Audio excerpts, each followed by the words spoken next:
Improvising is a bit like playing a game.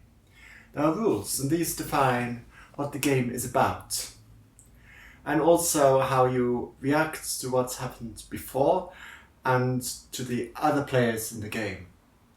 And in music, it's exactly the same.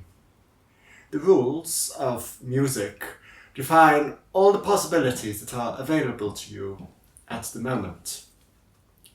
Also, different styles of music have different rules. You can look at composers of the past and see how did they use rules, how did they play with them, and then how can we improvise using these rules and be inspired by them. So, you probably know that the consecutive fifth is normally strictly forbidden in counterpoint. But sometimes in the 20th century, Vaughan Williams uses it for colour purposes.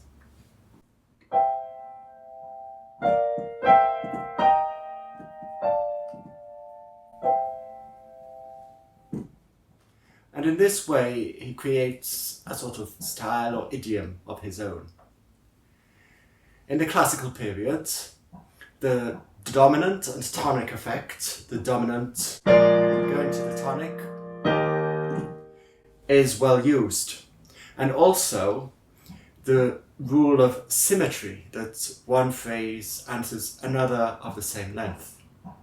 And we can use both of these rules to improvise in a classical style.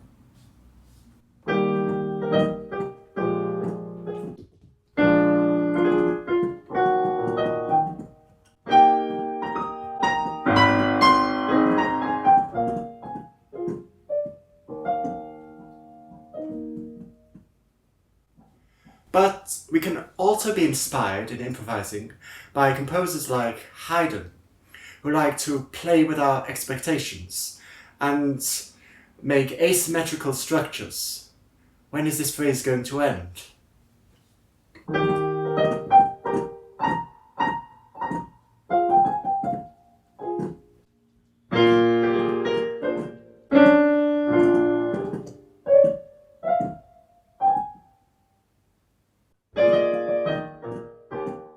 Moving back to the Baroque period, composers like Bach, the dissonance is a very expressive device and always resolves to a consonance.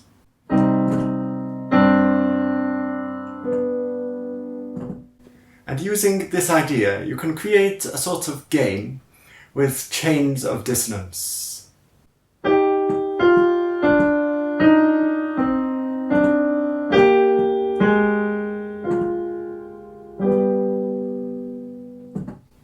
With two people, this can be quite playful, because when one person plays a note and the other plays a dissonance, it is as if they put the first person into check, and the first person has to go out of it. And then maybe it happens again.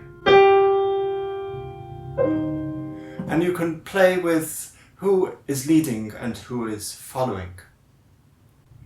The final example I'd like to talk about is a canon, and this is where there are rules for making a melody that would make it possible for the second player to imitate exactly a bit later, such as a bar later. And here is an example of Robert and I playing a canon.